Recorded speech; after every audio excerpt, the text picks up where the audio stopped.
नमस्कार मित्रों, हिंदी मातृभाषा में आपका स्वागत है। मैं प्रियंका मिश्रा आज आपके साथ शमशेर बहादुर सिंह को पढ़ेंगे। तो सबसे पहले जानते हैं शमशेर बहादुर सिंह का जन्म कब हुआ था।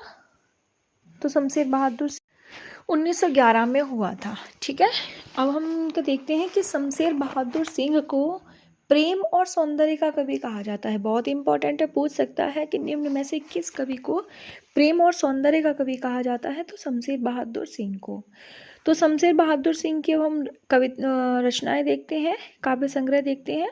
तो सबसे पहले इनका है कुछ कविताएं, दूसरा है कुछ अन्य कविताएं, तीसरा है चुकावी नहीं हूं मैं, इतने अपने पास, उदिता अव्यक्ति का संघर्ष, बात बोलेगी, काल तुमसे होड़ है मेरी, कहीं बहुत दूर से सुन रहा हूँ सुकून की तलाश।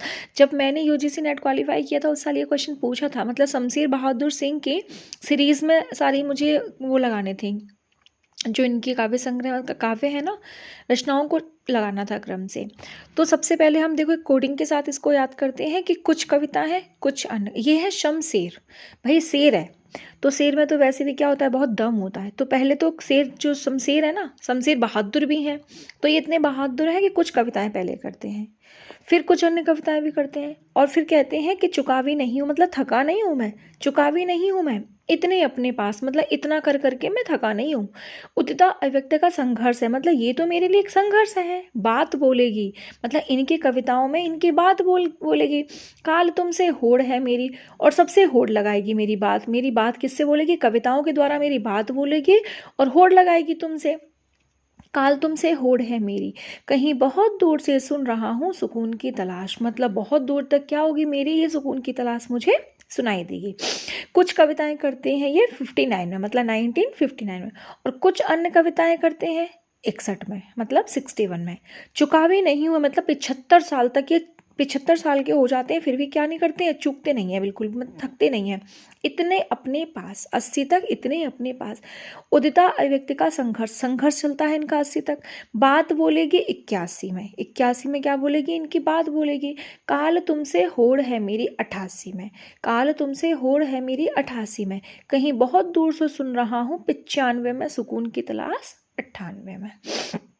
अब शमशेर बहादुर की कविताओं के संदर्भ में कुछ महत्वपूर्ण कथन है कि किसने क्या बोला है। आगे इनको कहते हैं कि शमशेर कवियों के कवि हैं, मतलब शमशेर को कवियों का कवि कहा जाता है। अच्छा, इस तरह के क्वेश्चन बहुत पूछे हैं।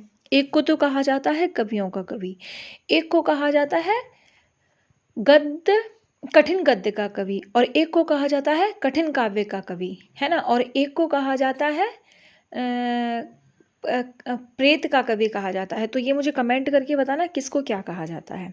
तो इनको तो क्या कहा जाता है, और एक को कहा जाता है कवियों में राजकुमार, और एक को कहा जाता है कवियों में धनवान राजकुमार। तो ये मुझे कमेंट करके बताना किसमें क्या कहा जाता है। आगे ने कहा है शमशेर को कवियों का कवि। मलियाज इनको कहते हैं कि शमशेर मूड्स के कवि हैं, किसी विजन के नहीं।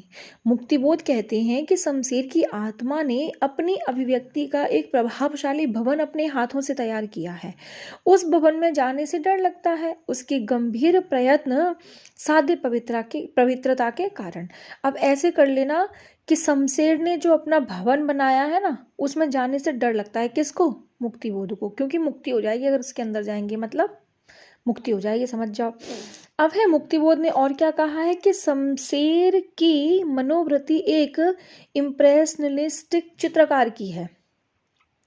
और मुक्तिबोध क्या कहते हैं कि प्रणय जीवन, तो इनकी दूसरी कोटेशन कौन सी है कि प्रणय जीवन का प्रसंगबद्ध रसवादी कवि है। किसने कहा है, मुक्तिबोध ने। देखो मुक्तिबोध की 3 कोटेशन दी है, मतलब मुक्तिबोध ने शमशेर के ऊपर 3 कोटेशन दी हैं। सबसे पहले तो क्या है, प्रभावशाली भवन तैयार किया है, उस भवन में जाने से डर लगता है, किसको, मुक्तिबोध को, शमशेर के यहाँ। दूसरा उन्होंने क्या कहा है, इसके कीवर्ड्स पकड़ो। दूसरा कहा है इन्होंने इम्प्रेशनिस्टिक, तो इम्प्रेशनिस्टिक चित्रकार याद करो, किसने, मुक्तिबोध ने, किसके लिए, शमशेर के लिए। और तीसरा कहा है इन्होंने प्रसंगबद्ध रसवादी कवि, किसने कहा है, शमशेर को, मुक्तिबोध ने। विष्णु खरे कहते हैं शमशेर की शमशेरियत, तो याद हो जाएगा, खरे खरे लोग क्या करते हैं, शमशेर की शमशेरियत। रामचंद्र तिवारी कहते हैं शमशेर का गद्य हिंदी का जातीय गद्य है। तो जातीयता की बात कौन करते हैं? तिवारी जी करते हैं, रामचंद्र तिवारी। आगे है राम स्वरूप चतुर्वेदी क्या कहते हैं? राम स्वरूप चतुर्वेदी कहते हैं कि भाषा में बोलचाल के गद्य का लहजा और लय में संगीत का चरम अमूर्तन, इन दोनों परस्पर प्रतिरोधी मन स्थिति को उनकी कला साधती है। तो किसकी कला साधती है? राम स्वरूप की। किसको? शमशेर के बारे में कहा है। तो ये इंपॉर्टेंट थोड़े से कथन थे, तो इनको देखना है। आगे आते हैं, शमशेर बहादुर सिंह ने लिखा है कि टेक्निक में इजरा पाउंड शायद मेरा सबसे बड़ा आदर्श बन गया है। तो ये इंपॉर्टेंट है, याद रखना है। आगे है, शमशेर का कथन है कि मैं हिंदी और उर्दू का दुआ, इंपॉर्टेंट है, क्वेश्चन एनवीएस में केवीएस में पूछा हुआ है ये क्वेश्चन। तो मैं उर्दू और हिंदी का दुआब हूँ, किसने कहा है? शमशेर ने। शमशेर बहादुर सिंह की कुछ चर्चित कविताएं हैं, जैसे टूटी हुई बिखरी हुई, अमन का राग, ये लंबी कविता है इनकी, अमन का राग, एक पीली शाम, धूप कोठरी के आईने में खड़ी, घिर गया है समय का रथ और समय साम्यवादी। इनकी कविता कैसे याद होंगी? तो ये शमशेर है, जब शेर चलता है ना तो सारा टूटा हुआ बिखरा हुआ सा हो जाता है जब शेर चलता है। तो टूटी हुई बिखरी हुई की। अमन का राग, भाई अमन तो होता ही है शमशेर में क्योंकि शेर है ये। अमन का राग। एक पीली शाम, पीली शाम मतलब शाम के टाइम ही सूरज निकलता है। एक पीली शाम होती है ना, और धूप जब कहाँ पहुंच जाती है? कोठरी के आईने में, तब निकलता है। और क्या हो जाता है? घिर गया समय का रथ, सारे लोग घिर जाते हैं, समय साम्यवादी सा हो जाता है। ये सारी कविताएं किसकी हैं? शमशेर बहादुर सिंह की। आगे है कि कहानीकार उदय प्रकाश ने भवानी प्रसाद मिश्र को कविता का गांधी कहा है, लेकिन उन्होंने खुद को गांधी का बेटा कहा है। किसने? भवानी प्रसाद मिश्र, एमपी के हैं ये, सतपुड़ा के घने जंगल, बड़ा अच्छा है इनका की कविता। तो इनकी अब हम देखते हैं काव्य संग्रह, गीत फरोश, चकित है दुख, अंधेरी कविताएं, गांधी पंचशती, बुनी हुई रस्सी, खुशबू के शिलालेख, व्यक्तिगत, अंतर्गत, अनाम तुम आते हो, परिवर्तन जिए, इदम नमम, त्रिकाल संध्या, शरीर कविता, फसलें और फूल, मानसरोवर के दिन, संप्रति, नीली रेखा तक, तूस की आंख, कालजयी। एक तो कालजयी तो इनकी है, एक आत्मजयी और है, कुंवर नारायण की है वो, है ना। तो इसकी कोडिंग के साथ हम पढ़ते हैं। देखो, भवानी को लेते हैं देवी माँ, और भवानी के सामने हमें क्या करते हैं? गीत गाते हैं, गीत फरोश करते हैं। चकित है दुख, जो हमारा दुख चकित है वो क्या हो जाता है? खत्म हो जाता है, इसलिए भवानी के सामने क्या करते हैं? गीत गाते हैं, गीत फरोश करते हैं भवानी के सामने। चकित है दुख। और अंधेरी कविताएं, अंधेरी कविताएं जो मतलब अंधेरी, जो चकित है दुख, अंधेरे, हमारे अंधेरी तो है ना दुख, तो अंधेरी कविताएं। अब क्या होता है कि गांधी पंचशती पे गांधी जी क्या करते हैं? भवानी के सामने पंचशती, कोई गांधी जी पंचशती गाते हैं, वहां बुनी हुई रस्सी लेके आते हैं, और खुशबू के जो शिलालेख है ना भवानी के मंदिर में, उनको व्यक्तिगत रूप से, अंतर्गत रूप से उसको क्या करते हैं? बांधते हैं। खुशबू के शिलालेख को बुनी हुई रस्सी से बांधते हैं, व्यक्तिगत रूप से, अंतर्गत रूप से। फिर है वहां कहते हैं कि अनाम तुम आते हो परिवर्तन जिए, अनाम तुम आते हो परिवर्तन जिए, इदम नमम, त्रिकाल संध्या हो जाती है। तो संध्या में क्या होता है? शरीर कविता, फसलें और फूल, मतलब वहां पे कविताएं, शरीर कविताएं। एक तो है देखो अंधेरी कविता, एक शरीर कविता है, ध्यान रखना। वहां भवानी के मंदिर के पास ही मानसरोवर होता है ना। संप्रति है, नीली रेखा तक, तूस की आग, और काल जयी। खंड काव्य है कालजयी, इंपॉर्टेंट है, याद रखना है, थोड़ा सा इसको देख लेना। गीत फरोश 1953 की है। चकित है दुख 1968 का है। अंधेरी कविताएं 1968 का है। गांधी पंचशती 69 का है। बुनी हुई रस्सी 71 का है। खुशबू के शिलालेख 73 का है। व्यक्तिगत 73 है। अंतर्गत है 79 का है। अनाम तुम आते हो 79 में। परिवर्तन जिए 76 का है। इदम नम 77 है। त्रिकाल संध्या 78 है। शरीर कविता फसलें और फूल 80 का है। मानसरोवर के दिन 81 है। संप्रति 82 है। नीली रेखा तक 84 है। तूस की आग 85 है। कुछ कुछ देखो, कुछ कुछ रचनाएं ऐसी होती हैं कि उनकी कोडिंग बन नहीं पाती है, तो थोड़ा सा आप इसको देख लेना। आगे है कि भवानी प्रसाद मिश्र को सहजता का कवि कहा जाता है। देखो देवी माँ तो वैसे भी सहज होती है ना, तो लगा लेंगे सहजता का कवि किसे कहा जाता है? भवानी प्रसाद मिश्र को ही कहा जाता है। भवानी प्रसाद मिश्र की चर्चित कविताएं देख लो। देखो, भवानी के लिए हम कमल के फूल लाते हैं। कहाँ से लाते हैं? सतपुड़ा के जंगल से आते हैं। और फूल चढ़ाकर हम वाणी की दीनता से अपना टूटे हुए सुख को मांगते हैं। और गीत फरोश तो हमने ऊपर भी देख ही लिया है ना। अब आते हैं नरेश मेहता। नरेश मेहता नए कवियों में महत्वपूर्ण हस्ताक्षर हैं और इनकी महत्वपूर्ण रचना है कि बन पाखी सुनो, बोलने दो नीड़ को, मेरा आत्म समर्पित चैत्या उत्सवा। इनके प्रबंध काव्य, ये तो इनके काव्य संग्रह। प्रबंध काव्य है संशय की एक रात, महाप्रस्थान, प्रसाद पर्व और सबरी। समय देवता शीर्षक कविता इनकी एक लंबी कविता है जिसमें धरती के विभिन्न भागों की सांस्कृतिक राजनीतिक स्थिति का सिनेरियो प्रस्तुत किया गया। ये इंपॉर्टेंट है। समय देवता पूछ लेगा इसका विषय क्या है, तो ध्यान रखना है। नरेश मेहता की अन्य चर्चित महत्वपूर्ण रचनाएं देखना, उषस 1, 2, 3, 4 का, किरण धेनुए और चाहता मन। अब आते हैं धर्मवीर भारती। मैं तो भारतीय लड़की से ले लेती हूँ, हालांकि ये तो मतलब पुरुष है, लेकिन धर्मवीर भारती देखो, ये प्रेम के कवि हैं और प्रेम और सौंदर्य के कवि कौन है वो आपको बताना है, ठीक है। तो ये आते हैं धर्मवीर भारती हैं। और धर्मवीर भारती की महत्वपूर्ण जो हैं रचनाएं, ठंडा लोहा 1952, इसकी डेट याद रखना बहुत ज़रूरी है। धर्मवीर भारती की पूछता है। अंधा युग 1955, कनुप्रिया 1959 और 7 गीत वर्ष 1959 और देशांतर। कनुप्रिया में राधा और कृष्ण के प्रेम का वर्णन है, इंपॉर्टेंट है। देशांतर काव्य संग्रह में विदेशी कविताओं का संग्रह है। प्रेमथ्यो गाथा एक लंबी कविता है। प्रेमथ्यो एक यूनानी पौराणिक पुरुष है। अब आते हैं मदन वात्सायन। तो मदन वात्सायन का मूल नाम है लक्ष्मी निवास सिंह। तो ये भी नेट जेआरएफ में क्वेश्चन पूछा, मतलब टेस्ट एक बार हुआ था, उसमें पूछा था हमसे कि मदन वात्सायन का मूल नाम क्या है, तो देख लेना ना, लक्ष्मी निवास सिंह। आगे है सर्वेश्वर दयाल सक्सेना। सर्वेश्वर दयाल सक्सेना बहुत इंपॉर्टेंट है ना, इनकी कविताएं तो खूब पूछता है। तो सबसे सर्वेश्वर दयाल सक्सेना की कविता इस प्रकार है कि काठ की घंटियाँ, बांस का पुल, एक सूनी नाव, गर्म हवाएं, कुआनो नदी, कविताएं 1, कविताएं 2, जंगल का दर्द, खूंटियों पर टंगे लोग। इसकी मैंने कोडिंग बनाई है कि शमशीर जो सक्सेना जी है ना, सर्वेश्वर सक्सेना जी कॉफ़ी हाउस में ड्रामा करते हैं, ठीक है।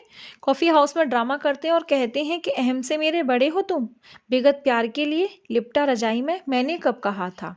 फिर काठ की घंटियां बजती हैं, बांस के पुल पर एक सूनी नाव है, कुआनो नदी है, गर्म हवाएं चलती हैं वहाँ पे, जंगल का दर्द है और वहाँ खूंटियों पर टंगे लोग हैं। इसमें सारी कुछ आ गई है, मतलब सारी कोडियाँ, क्योंकि इनकी आगे सर्वेश्वर की सक्सेना की आगे कविता है ना कि काफ़ी हाउस में एक मेलो ड्रामा, अहम से मेरे बड़े हो तुम, विगत प्यार के लिए लिपटा रजाई में मैंने कब कहा था। इसमें सारी आ गई इनकी रचनाएं।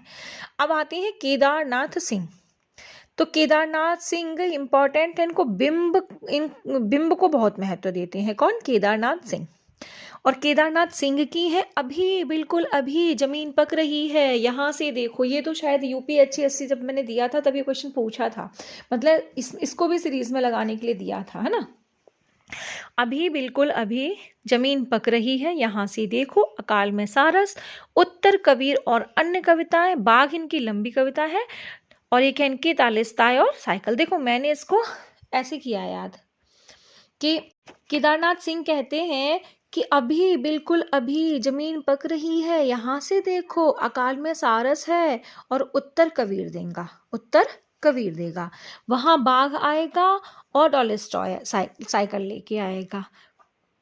और बनारस वाले कहते हैं कि फर्क नहीं पड़ता, अनागत हो जाता है। ऐसे करके 2-3 बार अगर करोगे ना तो याद हो जाएंगी ये। आगे है, मतलब इसमें सारी इनकी आ गई। अभी बिल्कुल अभी जमीन पक रही है, यहाँ से देखो, अकाल में सारस, उत्तर कबीर और अन्य कविताएं, बाघ, तालिस्ताय और साइकिल, बनारस, अनागत, फर्क नहीं पड़ता। आगे आते हैं प्रयोगवाद के अन्य कवियों में आते हैं रामविलास शर्मा। देखो ये है राम बिलास शर्मा। तो राम इतना बिलास करते हैं कि इनका रूप का रंग उड़ जाता है, तो रूप तरंग है ना। राम इतना बिलास करते हैं कि इनके रूप का रंग उड़ जाता है और सदियों से सोए जाग उठते हैं, क्योंकि इतना बिलास करते हैं तो जितने भी लोग सो रहे थे सब जाग जाते हैं। बुद्ध बैरागी हो जाते हैं। बुद्ध क्या हो जाते हैं? बैरागी हो जाते हैं। तो बुद्ध बैराग तथा प्रारंभिक कविता, ये किसकी है? रामबिलास शर्मा की। अब आते हैं प्रभाकर माचवे। तो ये क्या करते हैं? मचलते रहते हैं मेपल पे, मचलते रहते हैं मेपल पे और इनका स्वर भंग हो जाता है अनुक्षण भर में ही, अनुक्षण भर में ही, अनुक्षण भर में ही। अब है ये नेमी चंद्र जैन।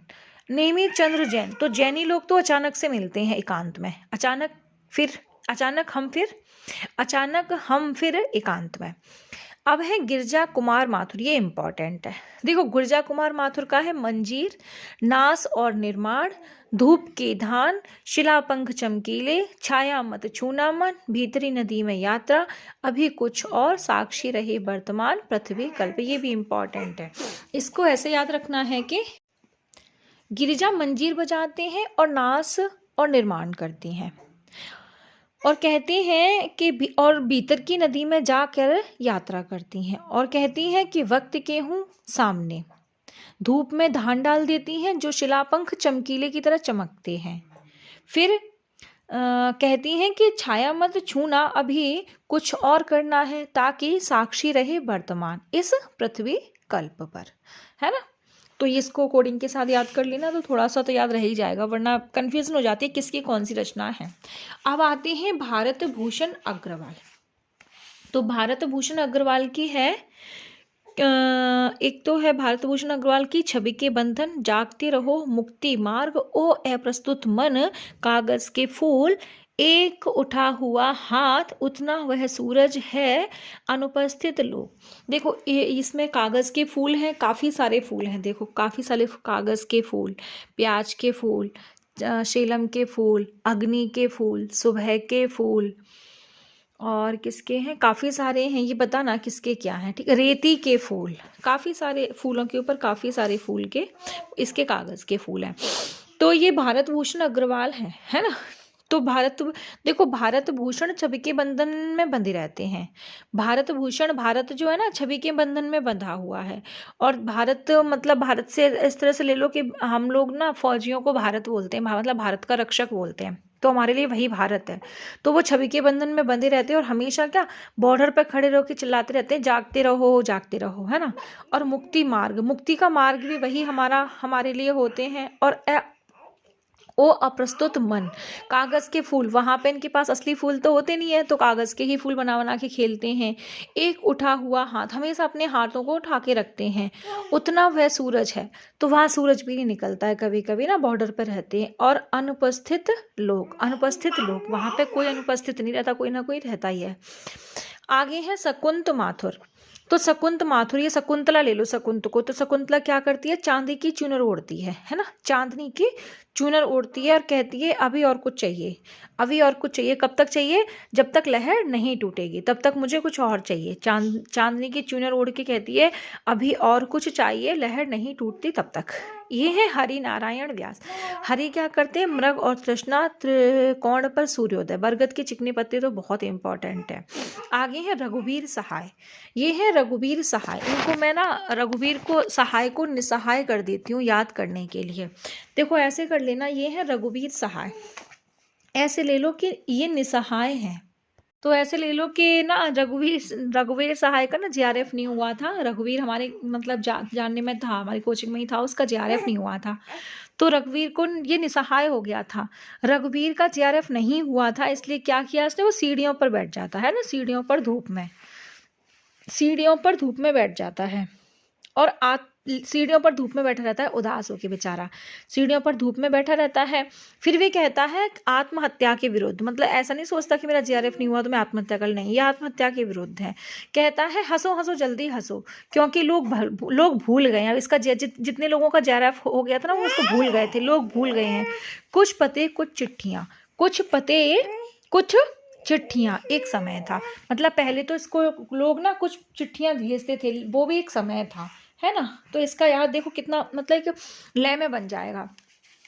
रघुवीर क्या हुआ, जीआरएफ नहीं हुआ, इसलिए सीढ़ियों पर धूप में बैठ जाता है। आत्महत्या के विरुद्ध है, कहता है हंसो हंसो जल्दी हंसो, लोग भूल गए हैं कुछ पते कुछ चिट्ठियां, एक समय था। 60, 67, 75, 82 और 89 हो गई, बहुत इजीली हो जाता है ना। अब आता है विजयदेव नारायण शाही। देखो विजयदेव नारायण शाही, ये विजय है। विजय अपनी सखी के साथ कहाँ जाता है, मछली घर जाता है, वहीं पे संवाद करते हुए। तो साखी मछली घर संवाद, ये है कुंवर नारायण, इंपॉर्टेंट है, ये भी 27 के ना, 1927 का इनका जन्म है।